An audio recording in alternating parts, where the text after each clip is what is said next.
With the grant cycles growing shorter, funding consistently shrinking, and donor agendas constantly shifting, what is the future of the humanitarian and development sector? How can NGOs continue to fund humanitarian and development interventions that provide support to the vulnerable people in their need? Hello, and welcome to the Humanitarian and Development Conversations, your lens to humanitarian and development realities. I am Victory Daniel, and I am your host today.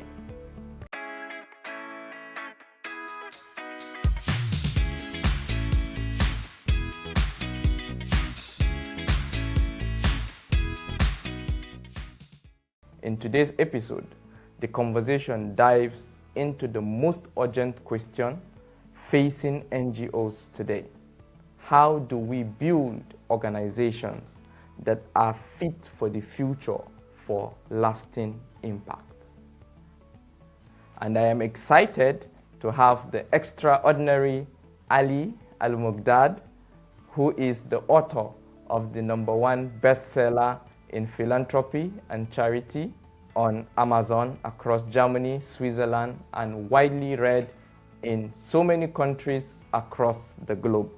Ali is a seasoned strategic leader with extensive cross-functional leadership experience in the humanitarian sector, governance, and operational transformation. Over the past years, he has led large-scale humanitarian development across the Middle East, East Africa, Asia, and West Africa.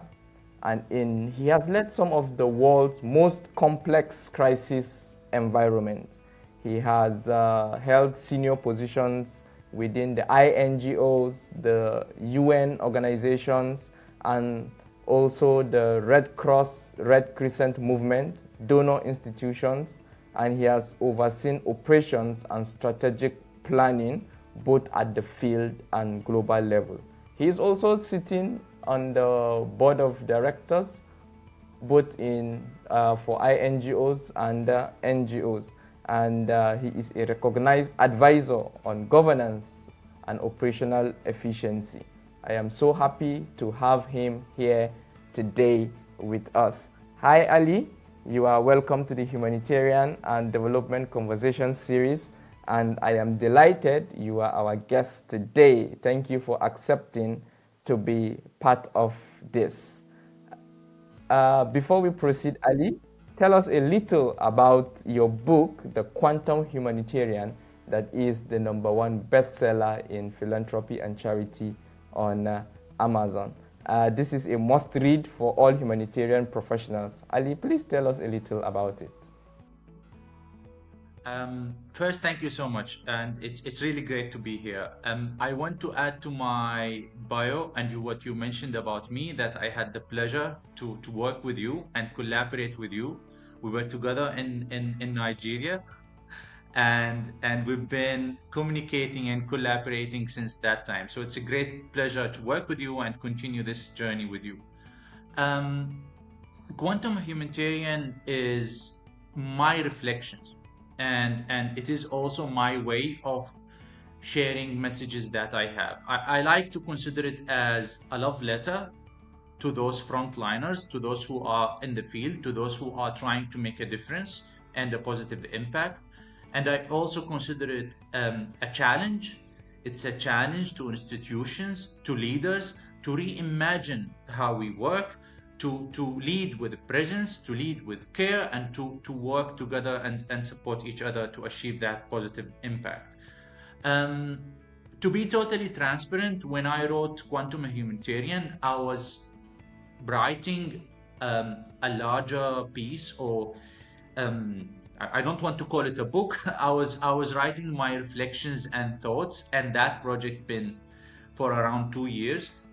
But at some point, I was feeling vulnerability, and I was feeling that I want to express what I'm thinking about and what I'm feeling, and all those different emotions and mix of thoughts and emotions with the others, because I felt it's a reflection of what other people are also feeling and thinking, because I was speaking to so many friends and colleagues and peers and my network, and they were sharing the same thing. So I wanted to reflect and validate those emotions that I'm having, and they are also having. So I decided to take the part of what I was writing, which is quantum humanitarian, and share it with the rest of the community, to be with them in solidarity with what's happening right now. It is the first book written in quantum narrative style, so that's why for those who read it, they will see this mix of poetry with a bit of strategy, with a bit of different timelines, with a bit of storytelling, and mix of that, different way of writing and different way to give a message. And it is my hope that people found it as a tool to reflect and think, and some found it as a way to appreciate the work that we are doing and the message and the impact that we are trying to achieve.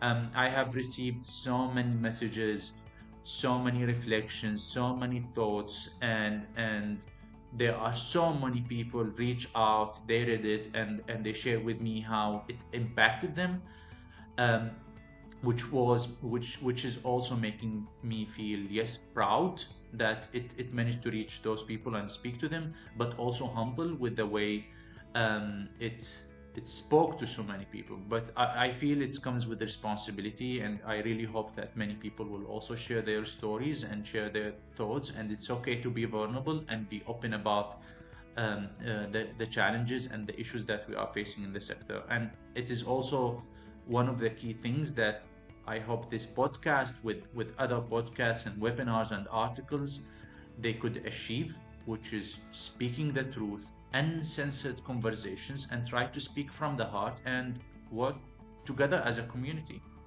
Thank you very much, Ali, for sharing with us about how you wrote the book and how you feel about the book.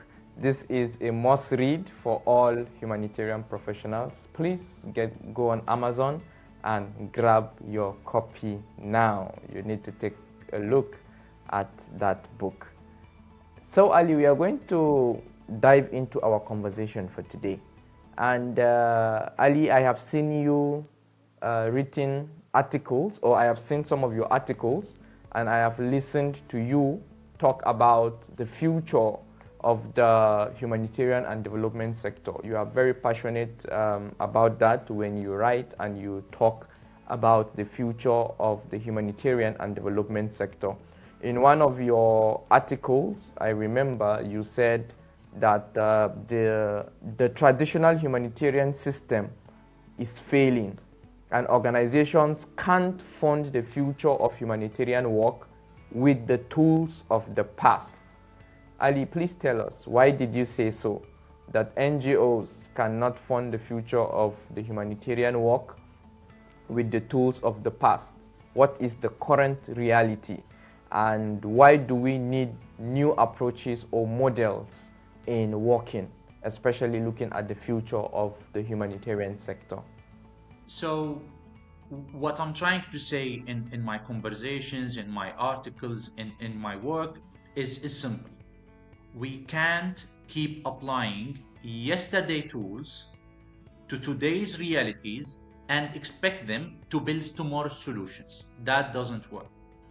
And the main reason why I say that is, throughout the years, I have engaged with so many organizations. I have worked in so many different levels and with different scope. And right now, for the past months, I've been engaging with organizations globally.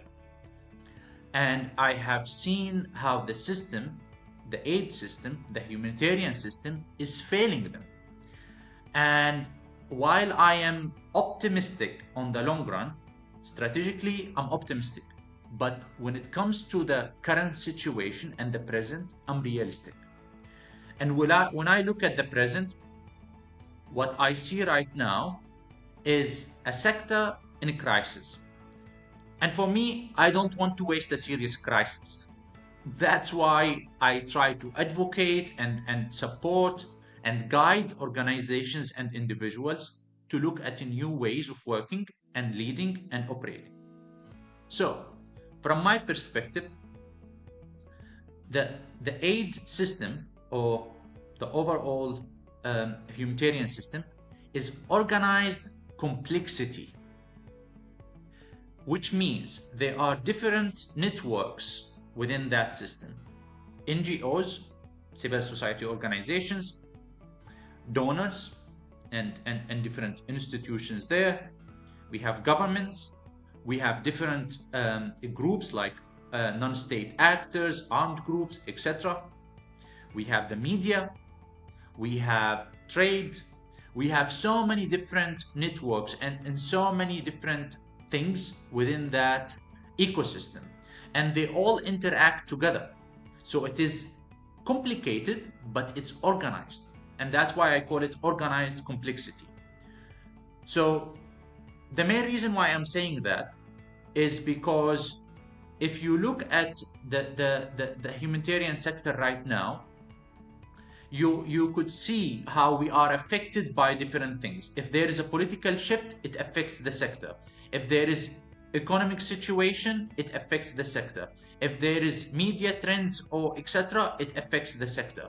If there is conflict or climate change or other XYZ, it affects the sector. And that's mainly because we are part of one ecosystem. We can't look at the humanitarian sector and aid sector without looking at international affairs, without looking at the media, without looking at trade and the economic situation, without looking at all these different um, networks within that ecosystem. So, to go back and talk about the current situation, from my perspective, the current crisis in the humanitarian sector is not an isolated event.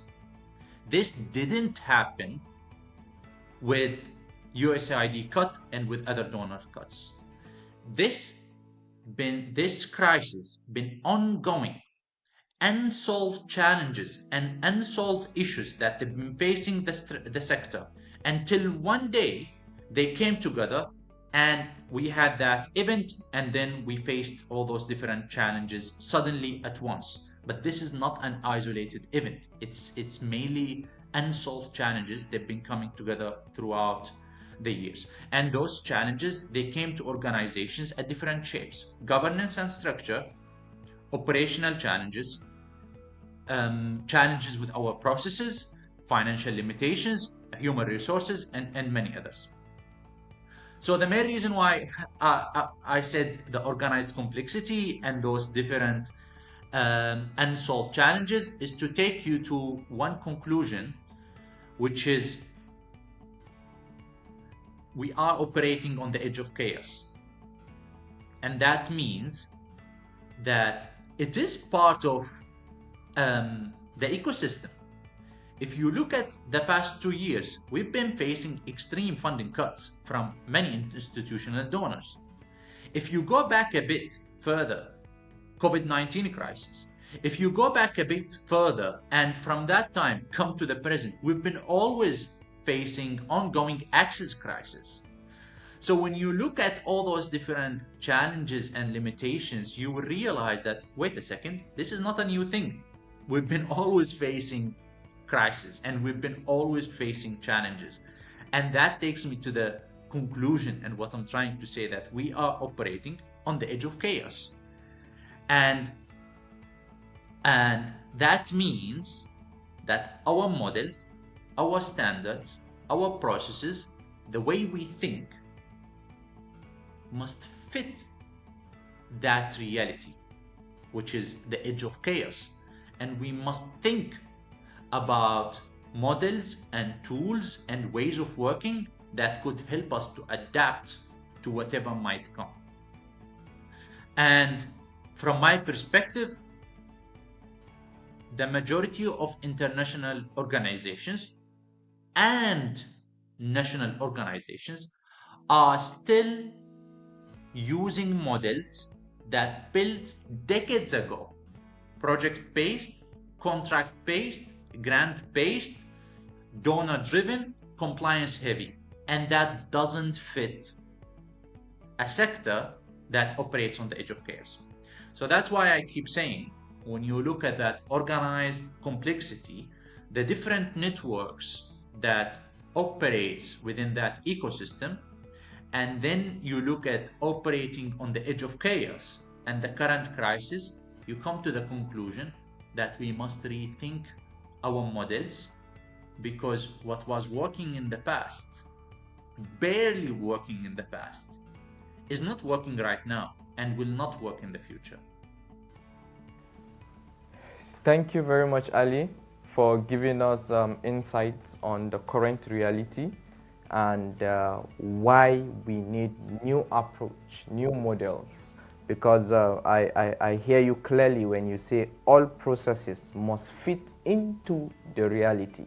So we the reality has changed, the ecosystem, things have changed. So our processes needs to change as well, with needs to go along with the changes. Thank you very much, Ali, for opening our eyes to that. Now, Ali, we are going to go straight into talking about the models that you have been writing about.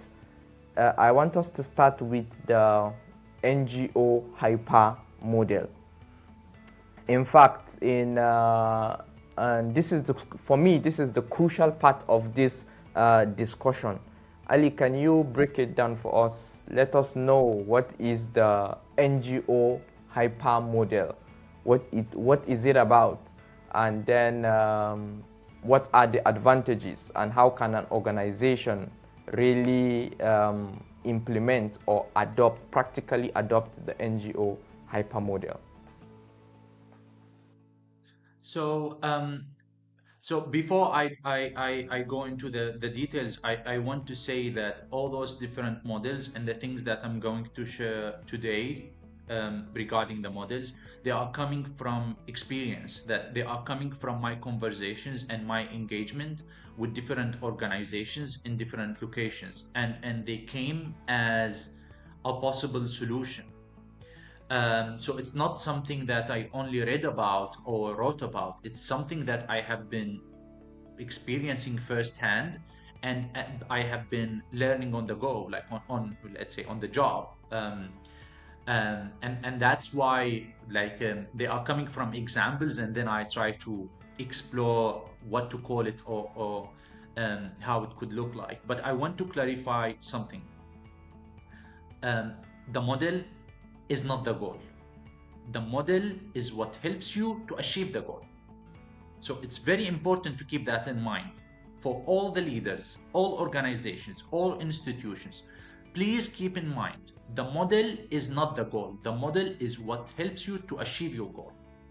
So now, the hyper model, in a simple way, it is designed to put resilience into your operating system, which means it is to create a bit of financial immunity towards the donor-driven situation and the contract-driven situation, but also looking at innovation. And innovation to not be part of the way you work, but to be the foundation of it.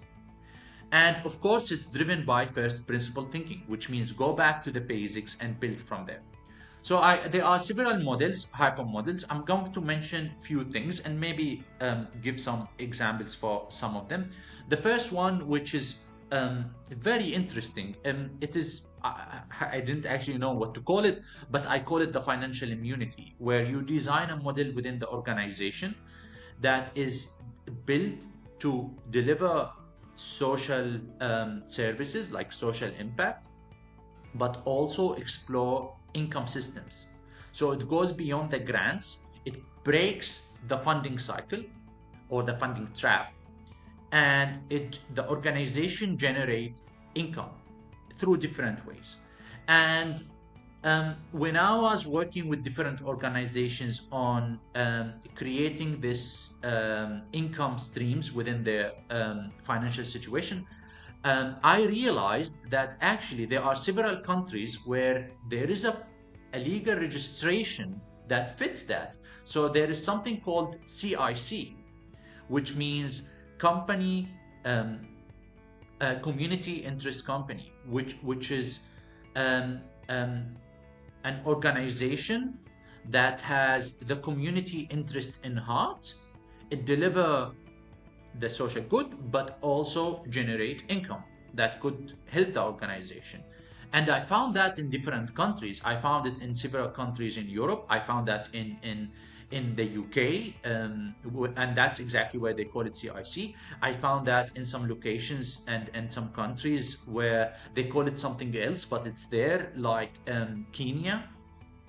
I found that in Jordan. I found that in several countries working with those organizations where there is a legal registration will allow you to deliver those non-profit activities, but also with other profit activities. So you have two at once. So this model, it's mainly the mix between the profit and non-profit, the social good, and the income generation. And that could look at different ways and could be in different shapes. But the first model, it's mainly around generating income. I'm happy to give you some examples or explain a bit more about it. Thank you very much, Ali.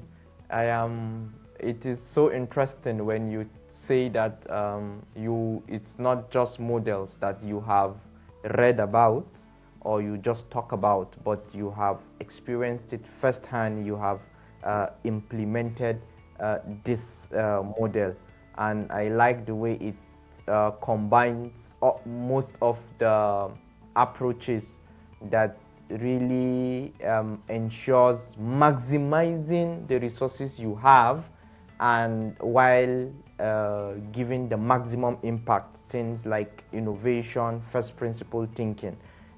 This was really eye-opening, and we are beginning to understand what the NGO Hyper-Model means, and we are now putting the puzzle box together, and it's beginning to make sense to a lot of us, including a lot of people that are listening to you now and are watching you. Ali, you said you could give us some examples, so please share an example with us that we can practically relate, and in case somebody didn't understand all you said, this example will paint the right picture.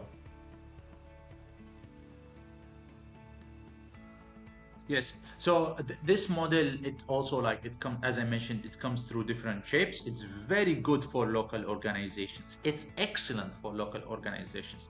So just one example, it is a bit fee for service.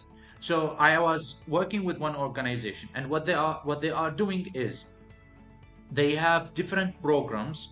They are mainly training individuals or organizations on topics like leadership, crisis management, risk management, and a few other things.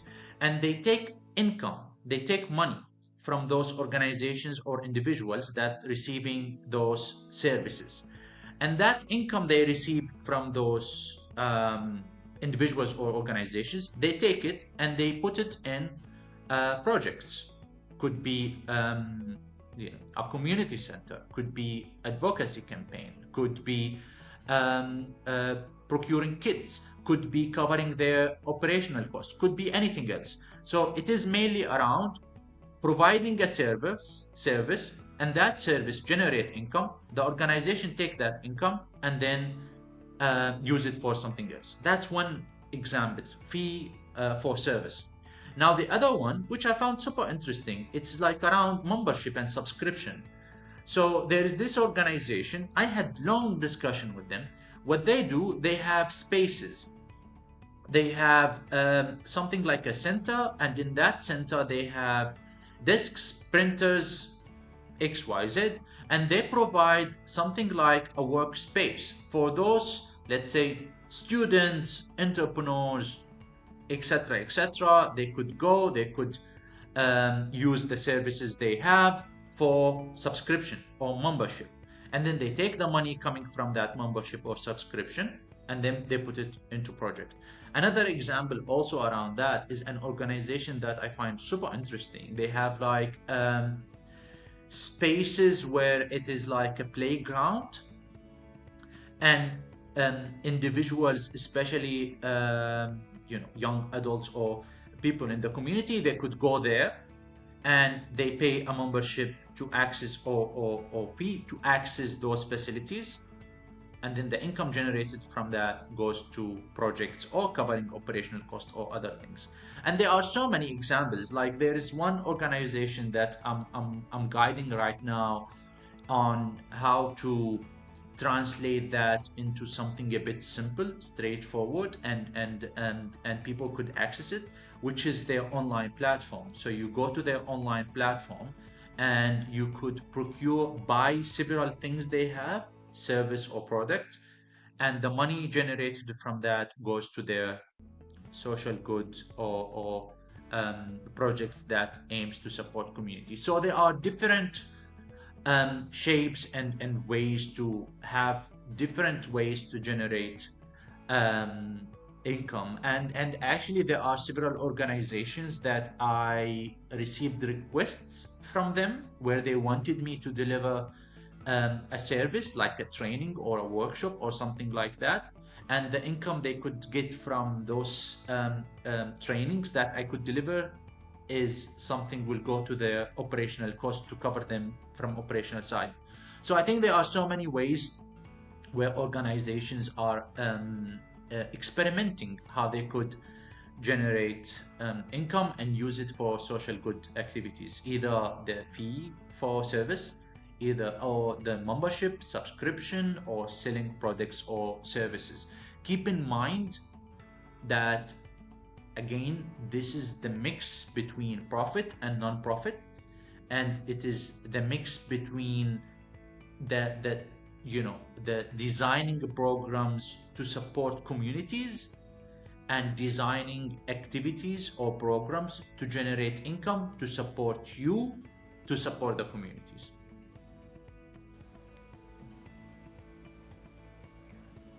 Thank you very much, Ali, for sharing those examples with us. I'm sure by now that almost everyone is having a clearer picture and is beginning to understand clearly what the NGO Hyper-Model means. I could relate to the examples you were sharing, and I just have a lot of ideas and things running into my mind. And I have also seen a lot of NGOs do that.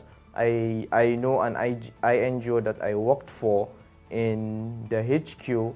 They had some certain kind of investments that they were making for the purpose of funding some of the emergency responses that were needed in areas that were not accessible or hard to reach. So this really makes sense, and I agree with you that this is excellent for organizations, especially for local organizations that are coming up and are having challenges around funding with the current situation of the shrinkage of the humanitarian and emergency response funding. Thank you very much, Ali, for sharing this with us, and I am just trying to reflect and think about all that you have shared. So, Ali, do you have any other thing that you want to share with us on is there any information you want to give us again on this model? I want to talk about other models, and there is one that I find super interesting because I technically engage with them at totally different level. So this model, I like to call it like policy influence or think tanks. Um, this model is mainly around focusing on influencing policy direction. So it's not program implementation in the classic way of designing sectors, like, let's say, camp management, economic recovery, wash, shelter, etc., etc. They look at policy level. And there is, just to give an example, there is this organization. What I do with them, we work on a research related to certain topic. Could be governance, could be localization, could be digitalization, could be gender equality, could be XYZ topic.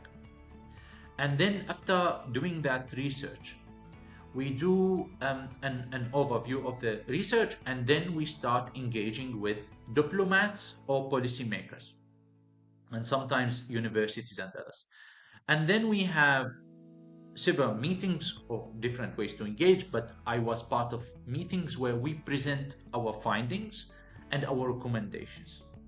And that mainly to support policymakers in taking data-driven decisions when they are designing policies, or highlighting some needs, or highlighting some potentials, or some opportunities, or challenges, or etc., etc. So this modality is mainly focusing on policy influence, and there is this organization, the one that I'm talking about. It's like a center, and the modality is simple: research, analysis of the key findings, engagement with policymakers or diplomats. And I joined them in 3 cycles for 3 different topics. And I have to admit, I was surprised with the results, because when I joined the conversation, I thought it's the classic way we do advocacy, but they were approaching it in a different way. They had a clear approach on what do we exactly want to achieve, who's our target group and audience. So they were not focusing on, the announcements or the social media or etc., etc. They wanted to have that 1 hour or 30 minutes or 2 hours meeting with a policymaker to present that. So we would put efforts for several months, sometimes weeks, on a certain topic. After that, we have a clear data-driven analysis. Then we engage with policymakers or diplomats to try to influence policy or highlight opportunities or challenges or etc. So that was a different way of operating. That's one model that I find really interesting, and it's looking from strategic perspective. But there is another model that I also think it's a bit hyper-model, but it's looking at the way we design programs and operations in different way. And it's one of my favorite. It's joint programs and joint operations, which means instead of going alone as an organization to implement a program or to start an operation or an operation, you collaborate deeply with other organizations, strong partnership, and join efforts together. So for example, we've seen that so many times, but it wasn't at a main modality or something we were leveraging frequently. So for example, instead of starting a new office, establishing an office and procuring items for your facility, and also having a fleet and etc., you technically have partnership, MOUs or other framework agreements with another organization to leverage their facilities, and mainly your resources goes to direct program implementation, while the operational cost is shared. Or the other thing which is related to programming, instead of focusing on delivering one program or one project in isolation, you try to join the efforts of another organization where each one contributes in a way or another to fulfill that impact that you want to achieve.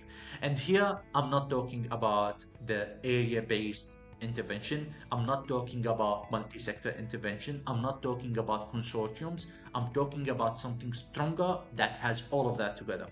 And there are some organizations where joint programs is becoming like one of their modalities. in some countries, especially faith-based organizations, which I really think it's worth exploring. So for those international organizations, instead of going in stand-alone operation or program, they collaborate, they merge, and they work together in implementing those programs or activities. Um, that's another model that I find really interesting. And of course, um, there is other model which right now I am in the middle of it with one organization.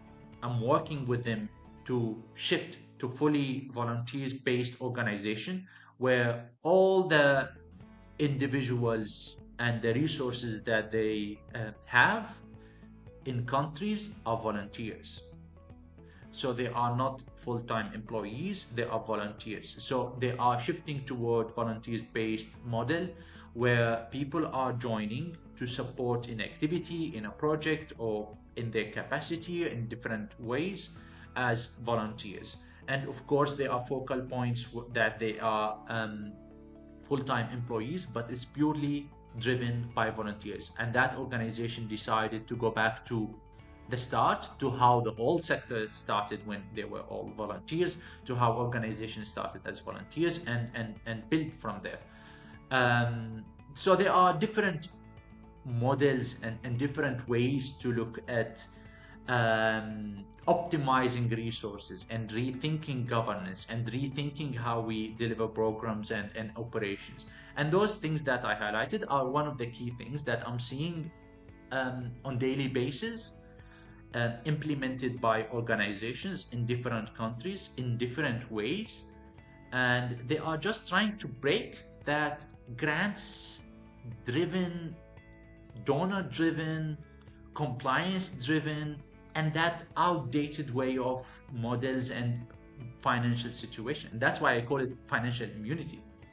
Thank you very much, Ali, for sharing with us and opening our eyes and triggering our minds to reflect. It's time for us to rethink governance, rethink operations, rethink how we implement our activities.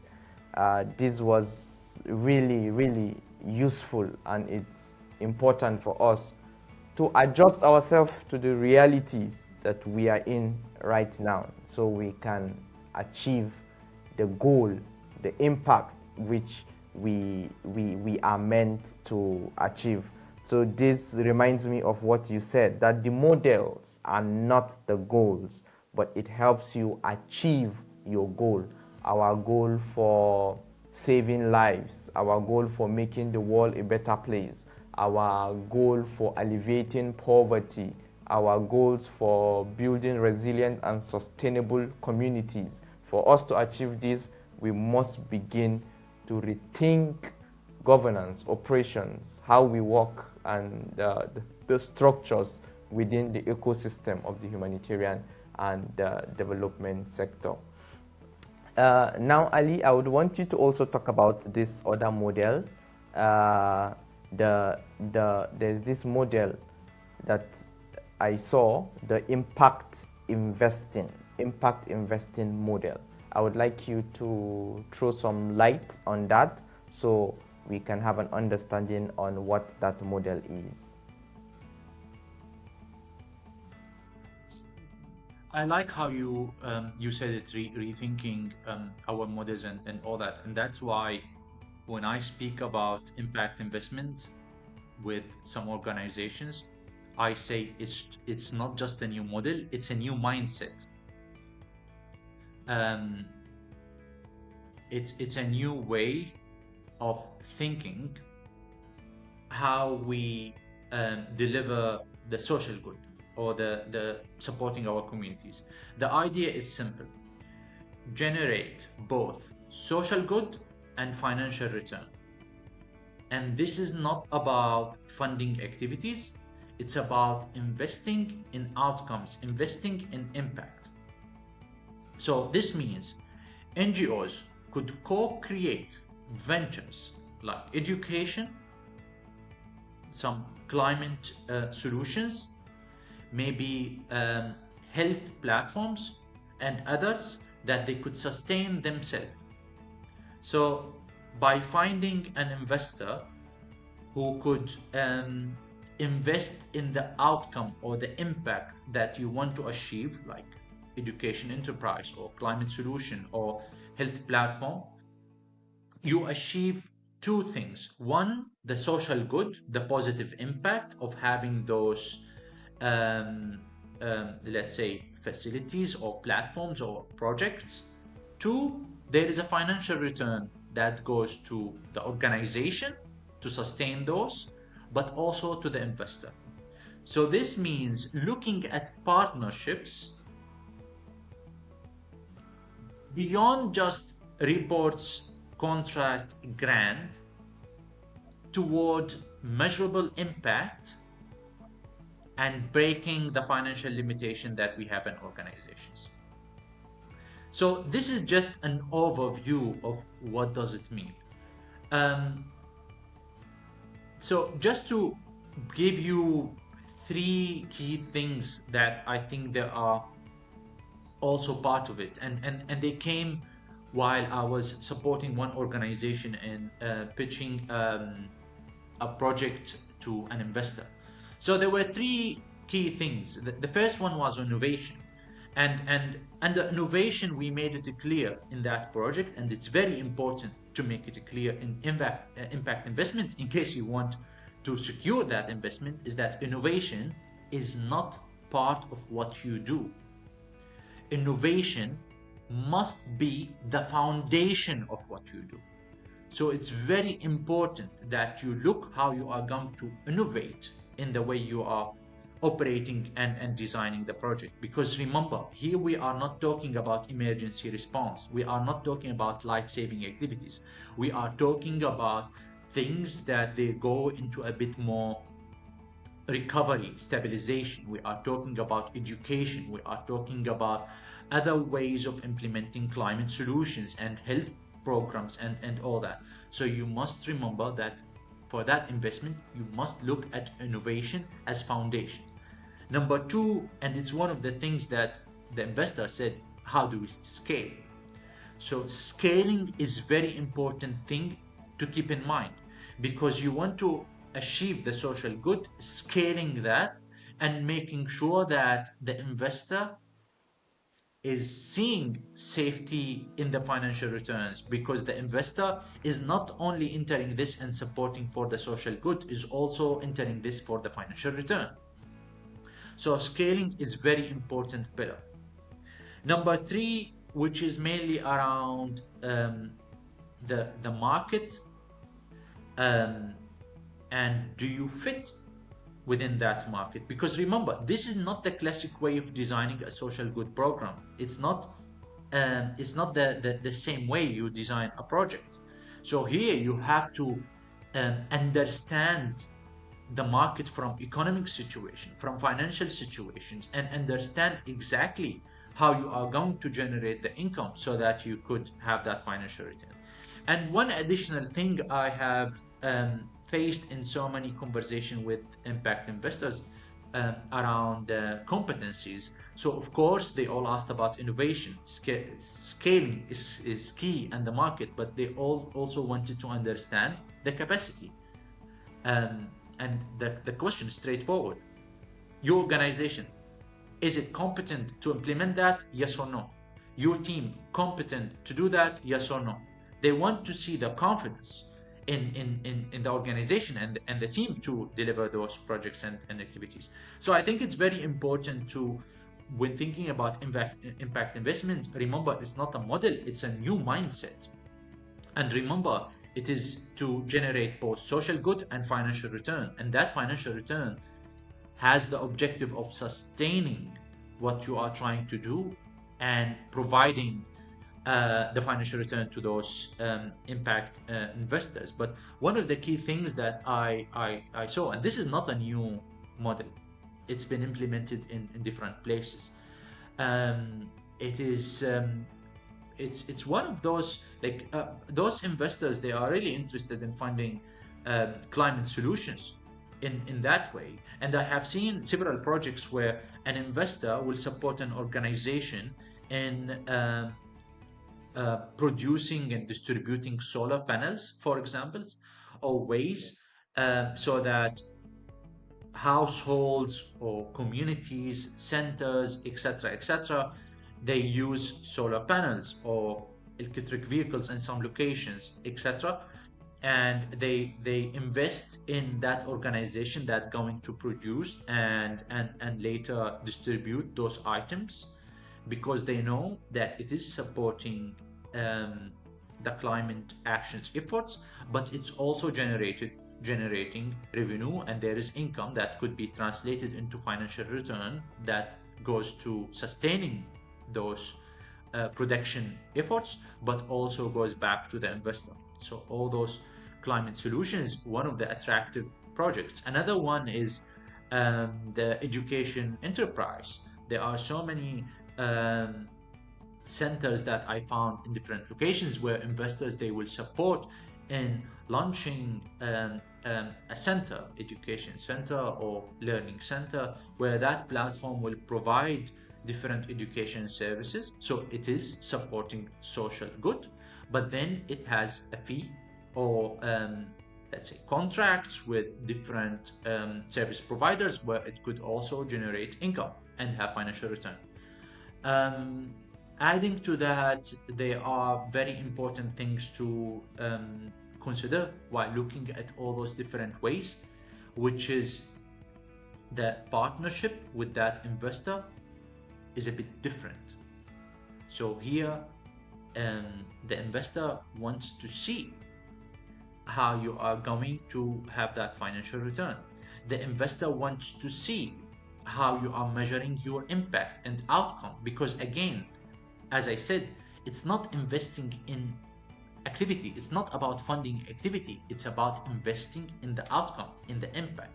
And there are a few other things, but as I mentioned, it's one of the interesting, sustainable models and mindsets that I think they are very important to explore.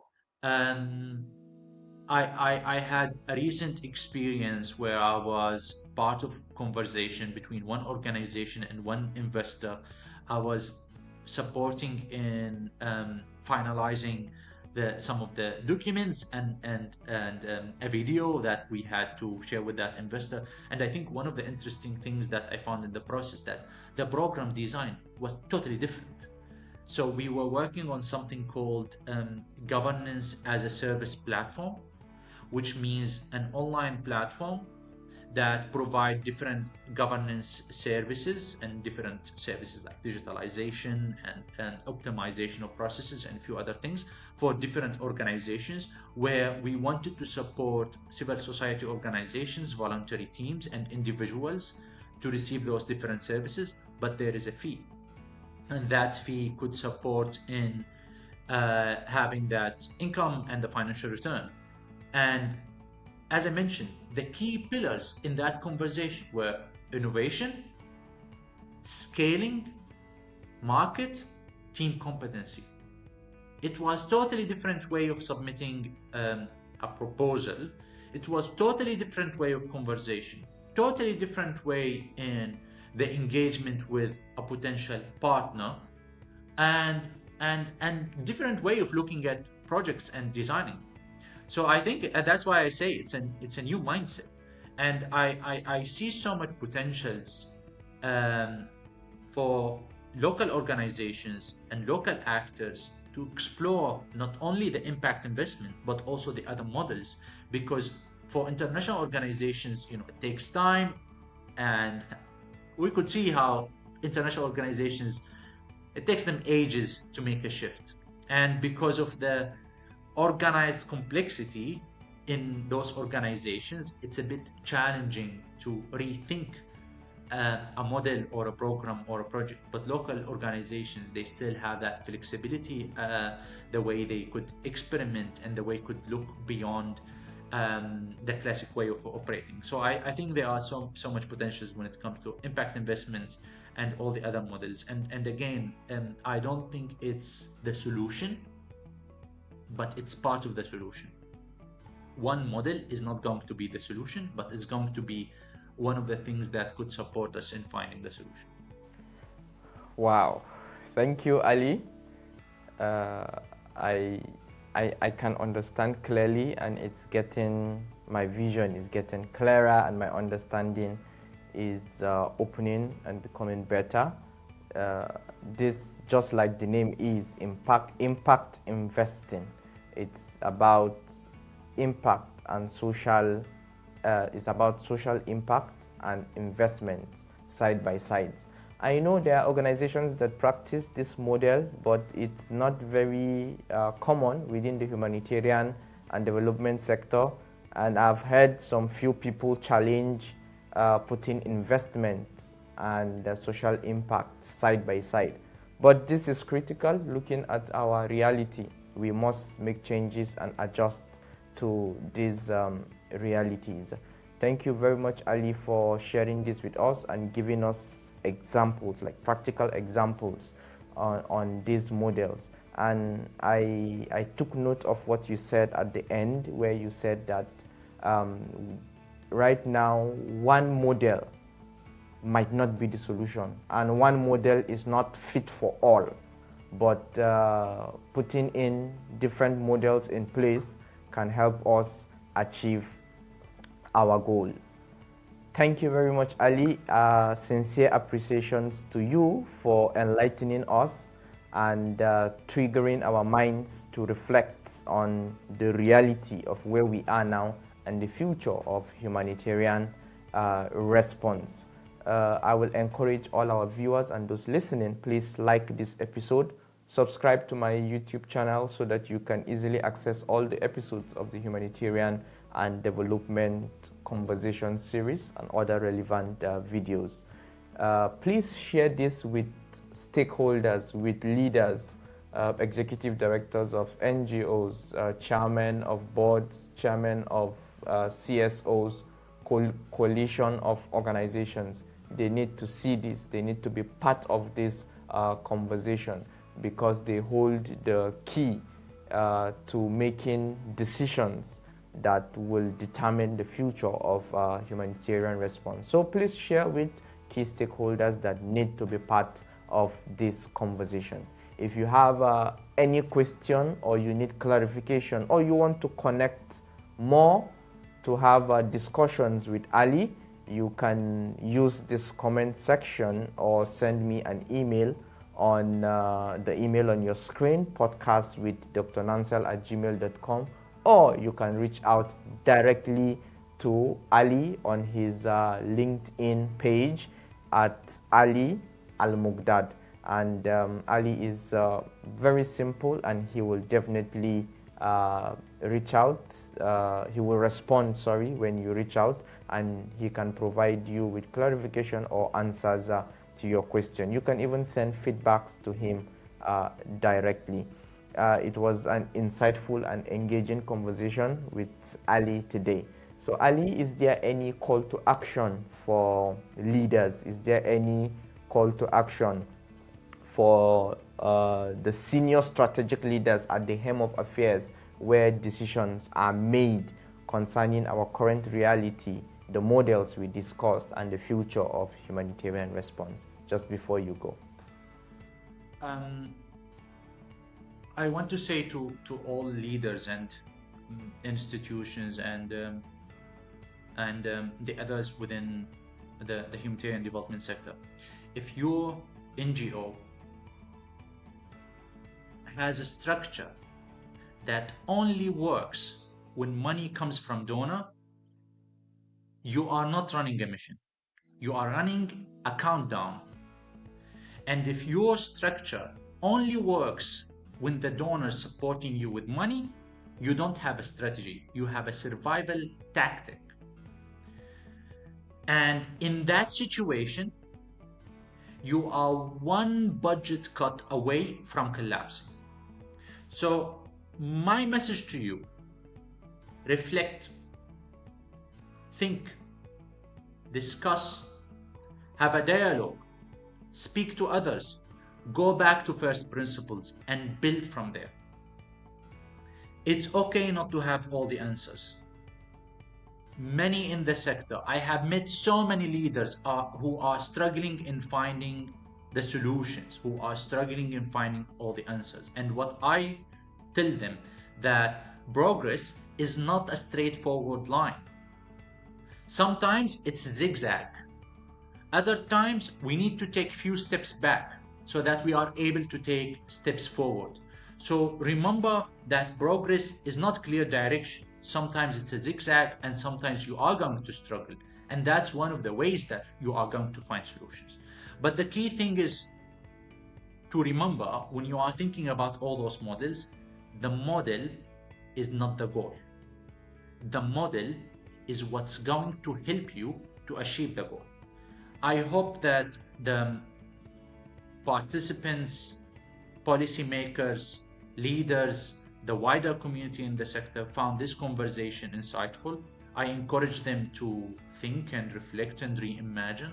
I encourage them to take risks, and I encourage them to reach out for any questions or support. I'm so proud of this platform. I'm so happy um, to see all those conversations happening here. Thank you so much, Victory, for creating this platform and giving us a microphone to speak, to challenge assumption, and to think together, and most importantly, to reimagine and build the future together. Thank you so much, and I'm glad to be part of this journey with you.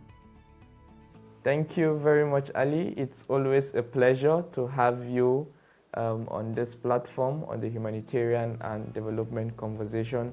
You've always bring in a lot of insights, valuable insights, and deep conversations. You have spurred our minds to reflect, to think, to look into our systems, and you have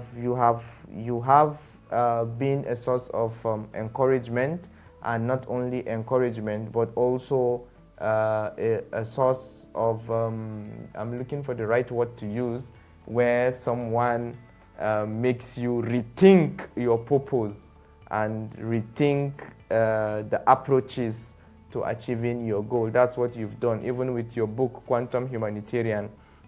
It's really been it has really shifted the minds of the readers and so many people. So thank you so much, Ali, for doing all that you do within the sector. It's always a pleasure to have you on this conversation, and thank you for sharing from your wealth of knowledge with us today. Thank you very much, Ali. And thank you to our viewers and listeners for tuning in and joining in the conversation. Please don't forget to share with relevant stakeholders who should be part of this conversation. Like the video and subscribe to this YouTube channel so that you can easily access all other episodes and other conversations that we have had, including those that Ali was led their conversation as well. So if you have any question, any clarification, or any topic you would want us to discuss within the humanitarian and development space, please don't hesitate to engage in the comment section or send an email to the address on your screen, podcastwithdrnansel@gmail.com.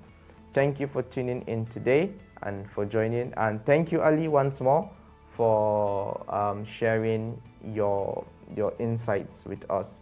Thank you, everyone, and bye for now.